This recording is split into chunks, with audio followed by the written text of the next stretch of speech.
Mateo, 8 kabanata. Pagbaba ni Jesus mula sa bundok, sinundan siya ng napakaraming tao.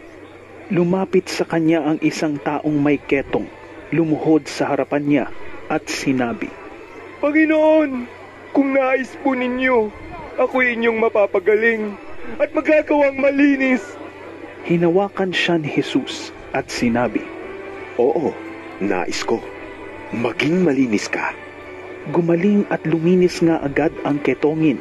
Pagkatapos, sinabi sa kanya ni Jesus, Huwag mong sasabihin ito kanino man. Sa halip, pumunta ka at magpasuri sa pari. Pagkatapos, mag-alay ka ng handog na iniuutos ni Moises bilang patunay sa mga tao na ikaw nga'y magaling na at malinis na. Pagpasok ni Jesus sa Capernaum, lumapit sa kanya ang isang opisyal ng hukbong Romano at nakiusap. Ginoo, ang aking katulong ay naparalisado. Siya po'y nakaratay sa bahay at lubhang nahihirapan. Sinabi ni Jesus, Pupuntahan ko siya at pagagalingin.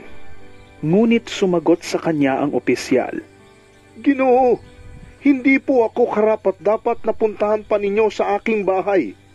Sabihin lamang po ninyo at gagaling na ang aking katulong.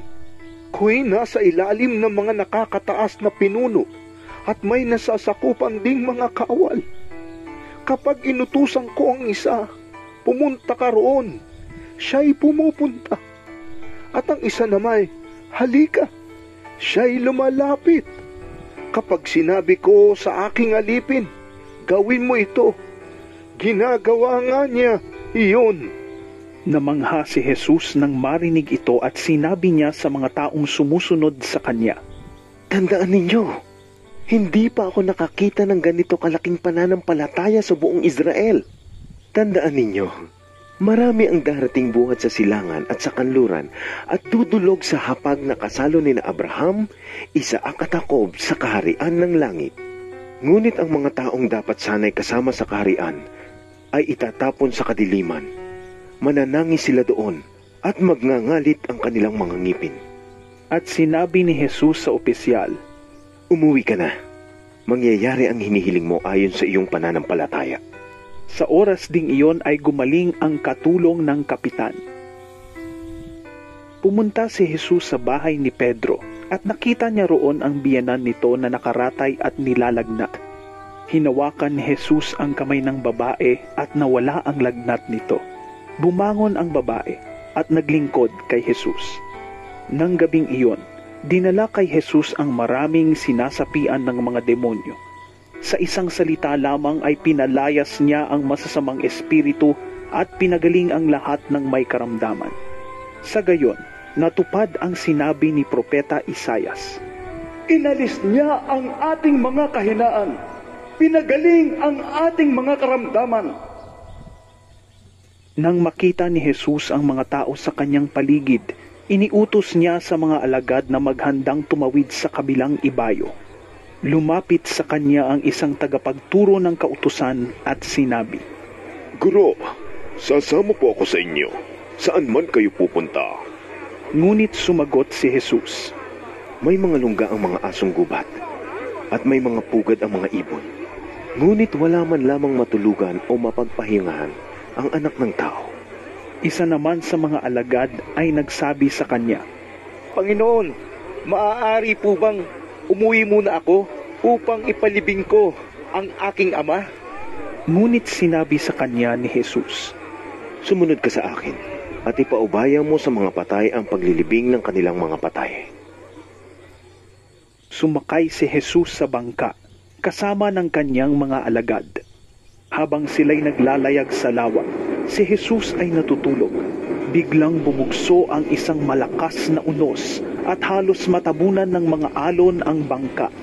Kaya nilapitan ng mga alagad si Jesus at ginising. Panginoon, iligtas ninyo kami! Mamamatay kami! Sabi nila.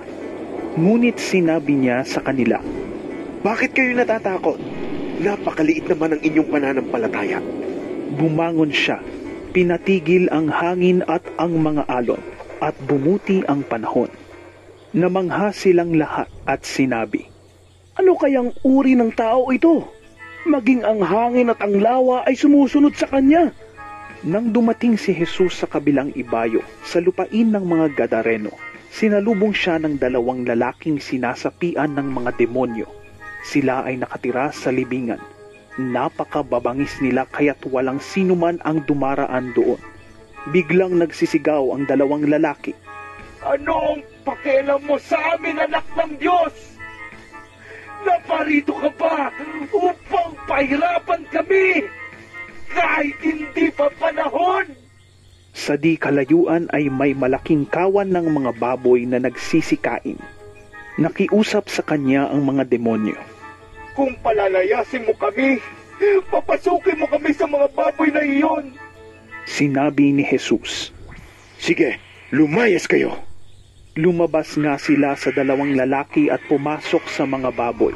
Ang buong kawan ay biglang tumakbo papunta sa bangin, nahulog sa lawa at nalunod. Nagtakbuhan papuntang bayan ang mga tagapag-alaga ng mga baboy.